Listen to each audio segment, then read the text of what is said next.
என் பேச்சும் என் பிரசங்கமும் மனுஷனுடைய ஞானத்திற்குரிய நயவசனமுள்ள இராமல் ஆவியினாலும் பலத்தினாலும் உறுதிப்படுத்தப்பட்டதா இருக்கிறது. அல்லேலூயா. நல்ல கரங்களை தட்டுங்களேன்.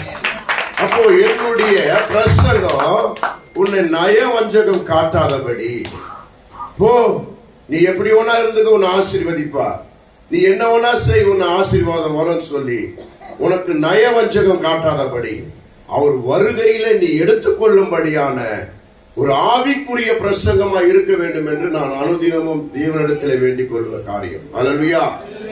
தேவனும் அதற்காக தான் பிரயாசப்பட்டார். நம் ஆண்டவராகிய இயேசுவும் அதற்காக தான் பிரயாசப்பட்டார். அவர் ஆத்துமா மீட்பதற்காக பூமியில இறங்கி வந்தார். அடிமைத்தனத்திலிருந்து மீட்பதற்காக ரகசியத்தின் கட்டுகளை உடைத்தார். மாம்சத்திற்குரிய அடிமையை திரைசிலையினால் கிழித்தார். அவர் மாம்சத்தை கிழித்தது போல நம்மளுடைய மாம்ச குணங்களையும் அவர் கிழித்தார். அல்லேலூயா. இதுல என்ன அடிமைத்தனம், என்ன ரகசியம்? ஜீவ ஆத்மாவாய் மனுஷன் மாறினான். என்ன மாறினான்? ஜீவ ஆத்மாவாய் மனுஷன் மாறினான். நீ நானும் ஜீவ ஆத்மாவா தான் இருக்கிறோம். அந்த ஆத்மா எப்படி உருவானது? தேவனுடைய நாசியினாலே ஊதப்பட்ட காற்று நிமித்தம் வந்தது. அந்த ஜீவாத்மா எப்படி வந்தது? ஊதப்பட்டது நிமித்தம். தேவன் ஒரு பொருளை உண்டாக்குறார்னா, ஒரு காரியம் செய்யறார்னா, என்னைக்குமே அதுல பொய் இராது, அதுல உண்மையும் இருக்கும், அது நீடித்த நாட்களாய் வாழும். எப்படி தேவன் தன் சிங்காசனத்தில் வீற்றிருக்கிறாரோ அதே போல அவர் நீடித்த நாட்களாய் இருக்கிறது போல அவர் படைப்புகளும் அவருக்கு முன்பாக அப்படியே இருக்கும். அது ஒரு நாளும் அழிவிராது. அழிவதற்கான காரியம் நம்ம குணத்தின் நிமித்தம் அழுகிறது, நம்முடைய பாவத்தின் நிமித்தம் அழிந்து போகிறது. அல்லேலூயா. இப்போ ஆண்டவர் உருவாக்கின ஆண்டவருக்குள்ள இருந்து வந்த ஒரு பொருள் நமக்குள்ள இருக்கு. அதுதான் அவர் கொடுத்த ஆத்மா. அந்த ஆத்மா ஜீவனோடு இருக்க வேண்டும் என்றுதான் அவர் சிலுவையை சுமந்தார். அந்த ஆத்மா அழிந்து போக கூடாது என்றுதான் சிலுவையை சுமந்தார். ஏன் ஆத்மா அழிக்கப்படுகிறது அப்படின்னா, இந்த மாம்சமானது ஆத்மாவை அடிமைப்படுத்துகிறதுனால பாவத்தில் விழுகிறது. அல்லேலூயா. இப்போ ஒரு காரியம் உங்களுக்கு சொல்றேன், தெளிவா நீங்க புரிஞ்சுப்பீங்க. உங்களுடைய வாழ்க்கையை பார்த்து போராமப்பட்டு கேடு உள்ளவர்களாய் உங்களுக்கு எப்போ பலன் நோண்டலான்னு வகை தேடுகிற ஒரு சில நபர் உங்களோடு இருக்கும் போது உங்களுடைய ரகசியத்தை நீங்களும் உங்க கணவர்களும் அவர்கள் எதிர்த்துல பேசுவீங்களா? அந்த ரகசியத்தை, ஒரு முன்னேற்றத்தை குறித்து பேசுவீங்களா? ஐயோ அந்த அம்மா இருக்கு, வாய் மூடு, ஒண்ணுமே நடக்காது, பலிக்காது. சொல்லுமா சொல்ல மாட்டோமா? சொல்லுங்களேன், வாயை திறந்து சொல்லுங்க. வாயை திறங்க, நல்லா சொல்லுவோம். ஏன் சொல்லுவோம்னா, எனக்குரிய நன்மை வராது. அந்த அம்மா கண்ணு வச்சிடும். அப்போ அதுக்கு தேவையான தடைகளை உண்டு பண்ணும், சஞ்சலத்தை உண்டு பண்ணும், மோசமான காரியங்களை கொண்டு வரும். அப்போ அந்த அம்மாவுக்கு தெரியாம நம்ம பேச வேண்டும். அந்த அம்மாவுக்கு தெரியாம நம்ம பேசி அந்த காரியத்தை நடத்த வேண்டும் என்று நம்ம பிரயாசப்படுறோமா இல்லையா? பிரயாசப்படுறீங்களா இல்லையா? இது மாம்சத்திற்குரிய எண்ணங்களா நம்ம யோசிக்கிறோம். ஆனா உள்ள இருக்கிற ஆத்மா தேவனுடைய வார்த்தையினாலே நிரப்பப்படாதனால அது சோர்ந்து போயிருக்கு. எதனால சோர்ந்து போயிருக்குன்னா, உன் கவலைகளினாலும் உன் துக்கத்தினாலும் அதுவும் சோர்ந்து போயிருக்குது. அப்ப சோர்ந்து போன ஆத்மா என்ன பண்ணுனா, உனக்குள்ள இருக்கிற சரீரத்துல வியாதியை கொண்டு வரும், பலவீனத்தை கொண்டு வரும். ஆத்மா பொறுத்தவர்களும் அது எப்போதும் உற்சாகமா இருக்க வேண்டும், தேவனுடைய வார்த்தையினால் நிரப்ப வேண்டும் என்று, அது அழிவுள்ளாத இருக்க வேண்டும் என்று தேவன் விரும்புகிறார்.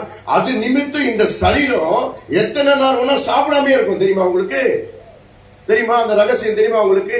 மோசையானவன் மலை மேலே ஏறும் பொழுது ஒரே சிந்தை, ஒரே நோக்கம். ஆத்மாவிலே களி கூர்ந்து தேவனை பார்க்க போகிறேன், ஒரே சிந்தை, ஒரே நோக்கமா இருக்கிறதுனால 40 நாள் பசினே என்னன்னு தெரியல அவனுக்கு. அப்போ ஆத்மா சோர்வடைந்த அந்த சரீரத்துல பலவீனம் வரும். ஆத்மா களி கூர்ந்தா உனக்கு பசியே இருக்காது, வயிறு நிரப்பனா போல இருக்கு, தெரியுமா உங்களுக்கு? ஆனா இங்க என்ன நடக்குது ஒரு ரகசியம்னா, ஆத்மா களி கூறுகிற காரியங்கள் தேவனாலதான் உண்டாகணும். கடி சில பேருக்கு சந்தோஷம் வரும், சில பேர் இல்ல. இந்த பூமியில வாசம் பண்ணுகிற எல்லாருக்கும் மிகுந்த சந்தோஷம் எப்படி உண்டாகும்னா, பணம் வந்துட்டா வந்துடும் சந்தோஷம். பணம் வந்துட்டா, தேவைக்கு அதிகமான பணங்கள் வந்துச்சுன்னு வச்சுக்கோ. இப்போ ஒரு பணம், ஒரு குறிப்பிட்ட பணம் வீட்டுக்கு உள்ள வரப்போகுதுன்னா, அப்போ சாப்பாடு கூட உங்களுக்கு பசி எடுக்காது, சமையல் செய்யணும் கூட என்ன இருக்காது. அது வரட்டும், ஆர்டர் போட்டுடலாம். எப்போ பசி எடுக்குதோ அப்ப பார்த்துக்கலாம். இருக்குதா இல்லையா? மிகுந்த சந்தோஷம் உங்களுக்கு எங்க உண்டாயிருக்குன்னா, பணத்து நிமித்தம் உண்டாயிருக்குது. ஆண்டவர் சொல்லுகிறார், இதோ மிகுந்த சந்தோஷம் ஜனங்களுக்கு உண்டாகும்படி இரட்சகர் ஒருவர் வருகிறார், அவருக்கு கீழ்ப்படியுங்கள். அப்போ மிகுந்த அதை காட்டிலும் ஒரு சந்தோஷம் எங்க இருக்குன்னா, ஆத்மாவில தேவனுடைய வார்த்தையில தான். இந்த பணத்திற்குரிய சந்தோஷம் எங்கிருந்து வருதுன்னா, மாம்சத்திலிருந்து நீ ஆத்மாவை அடிமைப்படுத்துகிறதுனால அந்த சந்தோஷத்தை உண்டாக்குகிறது. எத்தனை பேருக்கு விளங்கிச்சு? அப்போ உலக வாழ்க்கை, உலக தேவைகள், அது நிமித்தம் நீ இத்தனை நாள் உன்னை நீ அடிமையா வச்சுட்டு இருந்தியா இல்லையா? இப்ப சொல்லுங்க, உங்க வீட்டு பக்கத்துல ஒரு அம்மா நிக்குது, உங்க வீட்டுல ரகசியங்களை அந்த அம்மாவுக்கு தெரிஞ்ச மாதிரி பேசுவீங்களா, தெரியாத மாதிரி பேசுவீங்களா? ஏன் தெரியாம பேசுறீங்க சொல்லுங்க. ஐயோ அது மோசமான கண்ணு, ஐயோ அது பயங்கரமான ஆளு, போற வேலை உருப்படாது, அதுக்கு தெரியவே கூடாதுன்னு சொல்றீங்களா இல்லையா? சொல்றீங்களா இல்லையா?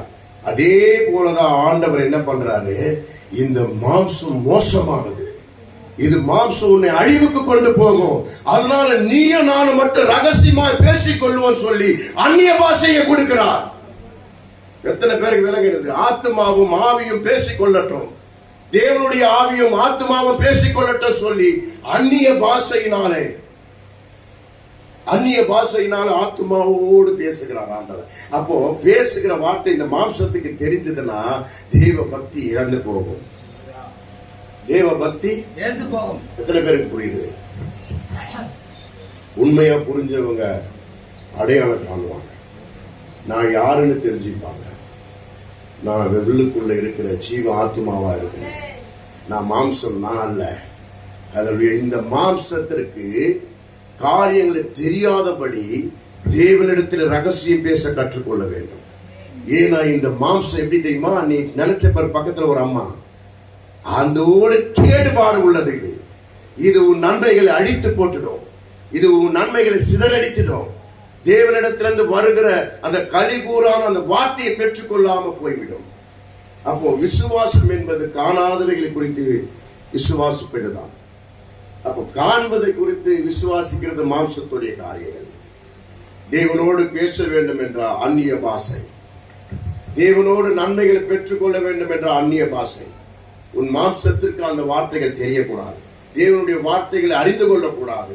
அதனால அதை விட்டுடு. நீ என் சமூகத்துல என்னோடு கூட பேசு, நன்மைகளை பெற்று நான் உனக்கு தருவேன். நீ அழியாத பொக்கிஷமா இருக்கிறாய், அழியாத பொக்கிஷத்தின் மேல என்னுடைய அபிஷேகத்தை ஊற்றுவேன், நான் வழி நடத்துவேன்.